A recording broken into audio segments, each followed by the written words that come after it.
Hello everyone, it is Erin Floto here, and today I am talking about what I've learned about myself and my planning and everything else through my social media break. So if I'm looking this way a little bit, it's because I'm trying to stay on track. So disregard if I'm like looking out into outer space. I do want to kind of hit some points in this video. So I officially started my social media break for business purposes in 2024. Although for quite a few months before that in 2023, I was fairly absent, only posting every once in a while. And in 2024, I basically was posting one video a month, one photo a month on Instagram and on YouTube. So that was kind of how I decided to do my social media break, is not eliminating my presence altogether, because I did do a whole bunch of work to get to a point where I was able to take the social media break. I had filmed all of my 2024 setups early on in midway through 2023. And so I still felt like I wanted to be able to share what I did with all of you. So over the last several years, I feel like I've been stretched in all different directions, trying to make things work. And after this 7-month sabbatical, I have finally felt like I have gotten things under control. I'm still fairly overwhelmed because we are pregnant, a little one's on the way. There's a whole bunch to do before he gets here. But one of the things that's hard to talk about on the internet is, and especially if you are a planner, for some reason everyone thinks that if you have a planner that you are that you have your life together, and honestly that is just that's not always the case. So it seems like you have all these brilliant plans, but honestly the internet is a strange place of everyone trying to put their best foot forward, and of course I try to keep things transparent, but of course you want to feel sometimes you feel like you are tricking yourself into thinking you have your life together, and sometimes you don't.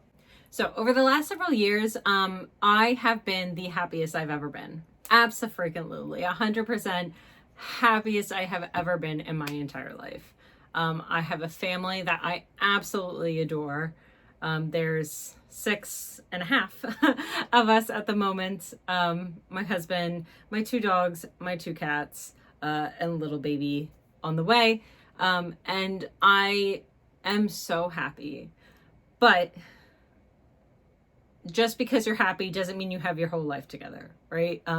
Some things still fall through the cracks. Sometimes you feel overwhelmed. Sometimes things don't go perfectly the way you want them to. But I'm still the happiest I've ever been.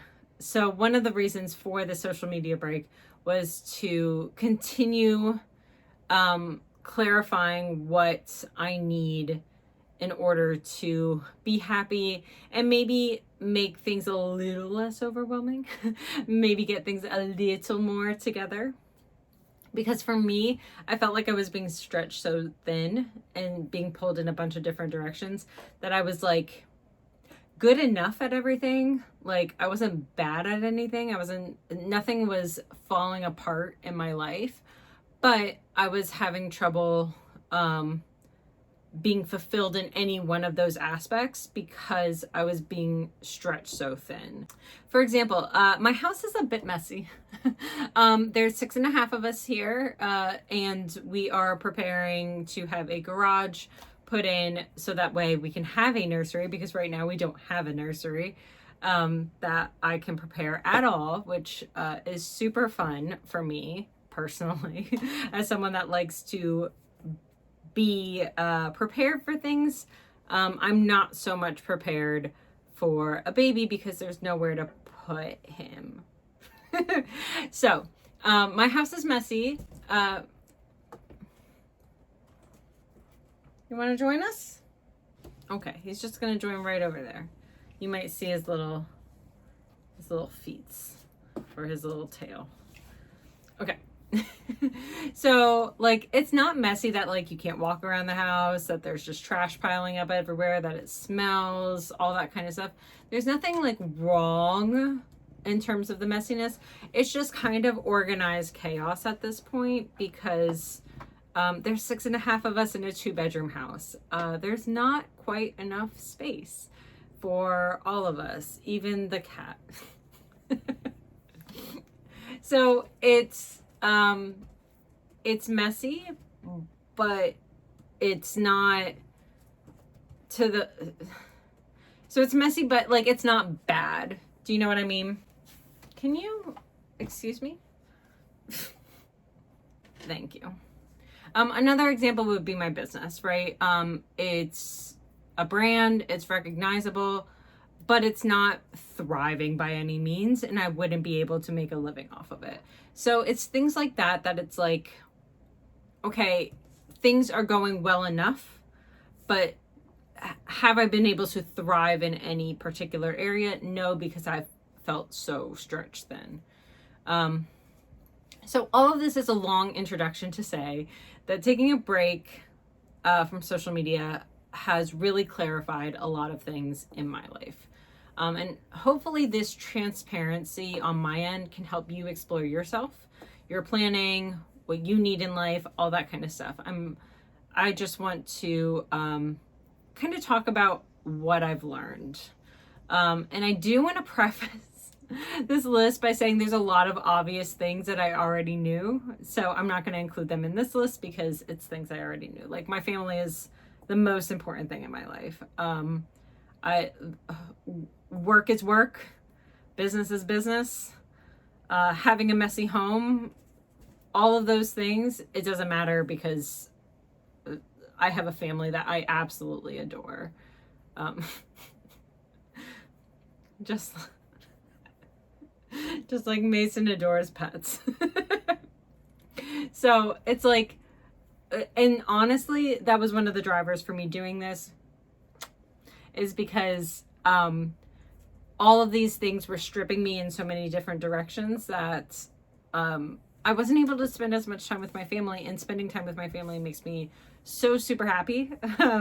So I wanted to find clarity in what like I can and cannot do in order to be able to spend more time with my family, to be passionate about certain things in life, and help me kind of get to the point where I'm not being so stretched thin, and that I am getting to spend great quality time with my family. You know what I mean? Another example is printing and cutting stickers. It wasn't making me happy. It was stretching me too thin. I wasn't making a ton of money off of it. And for me, getting rid of that aspect, which I did previously, switching to digital stickers, like I knew I would take a hit financially and all this kind of stuff, but it wasn't making me feel happy. It wasn't making me feel fulfilled. So yeah, spending time away from my family to make print cut stickers was not being fulfilling for me. So that's why I switched to a digital shop.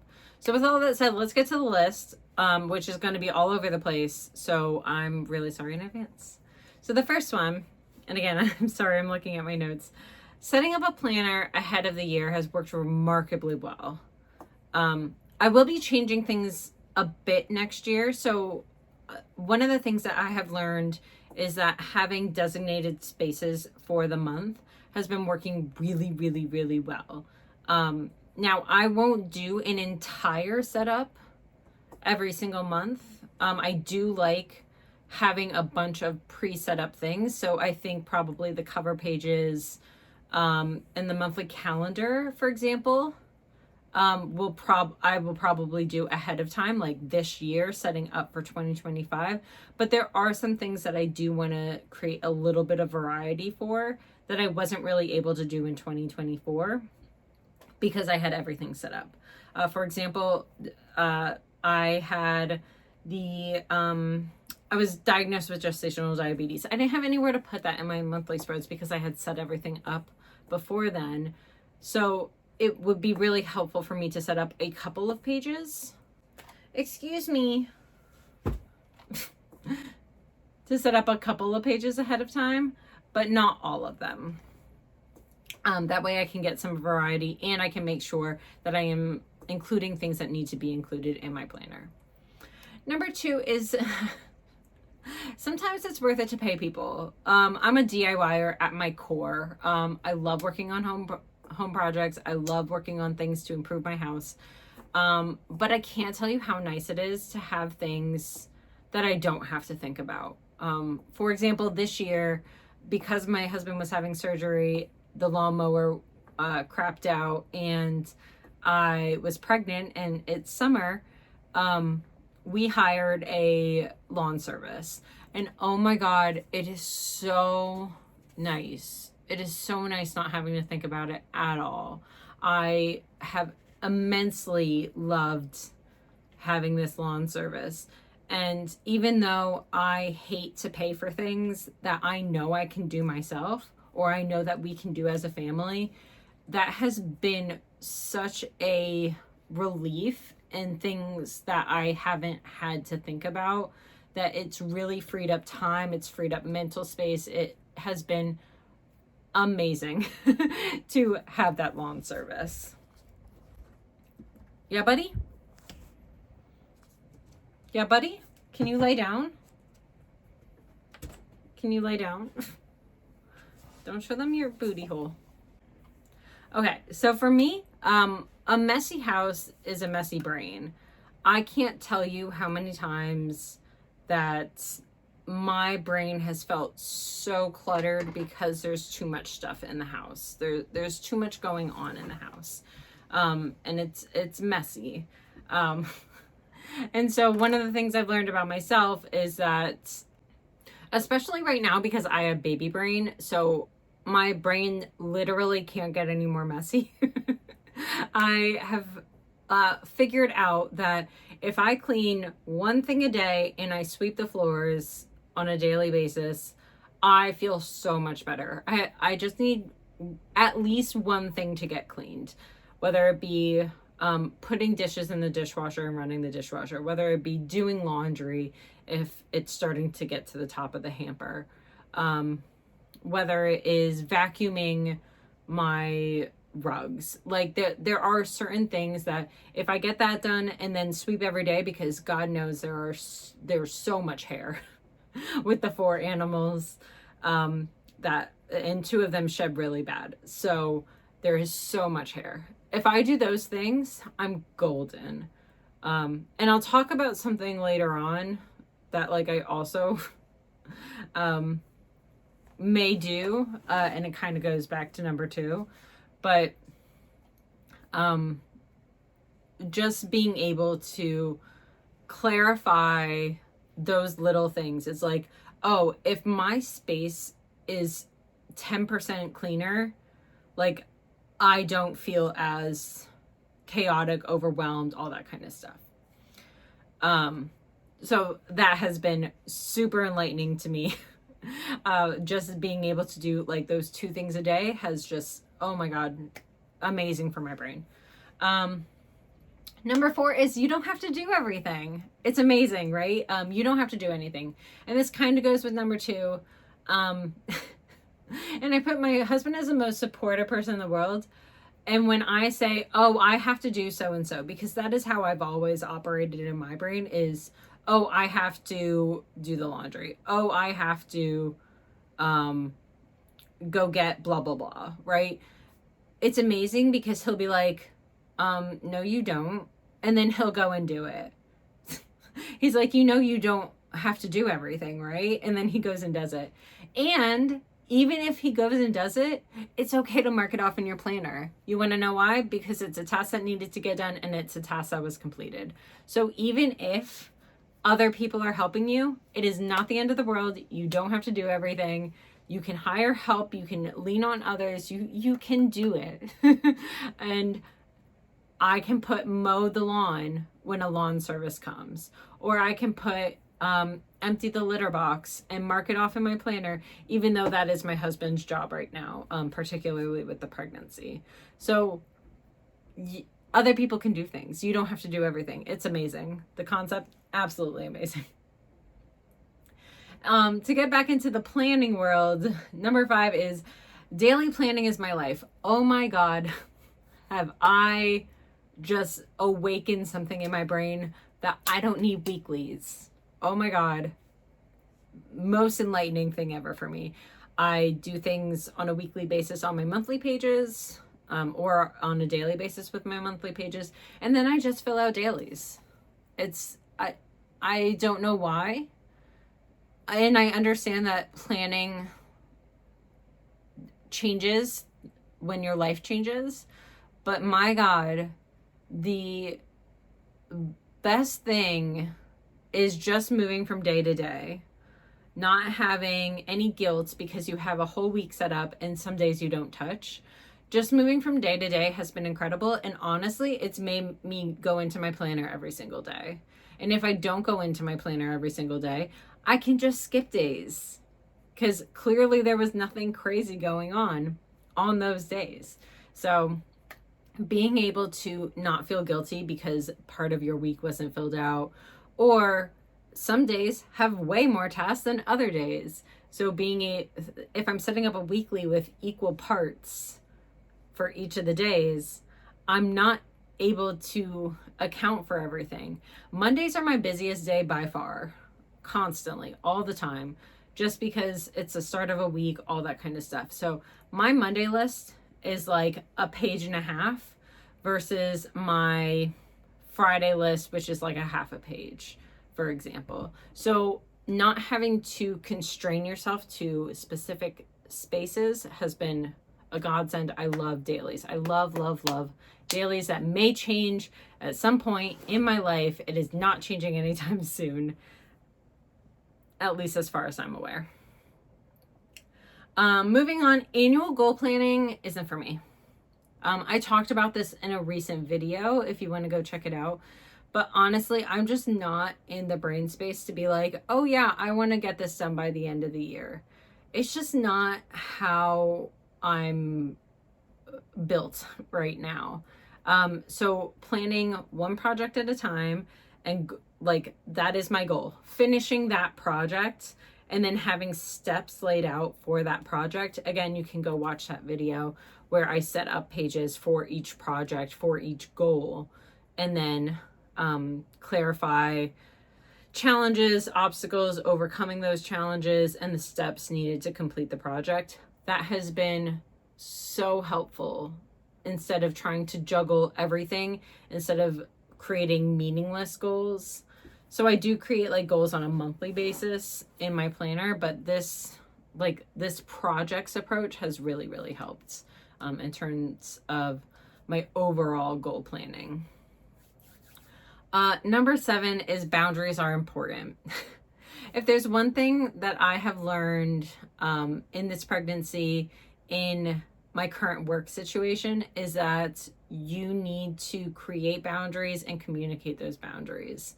It has been very helpful for me in particular, especially with work right now. Like I said, I have baby brain.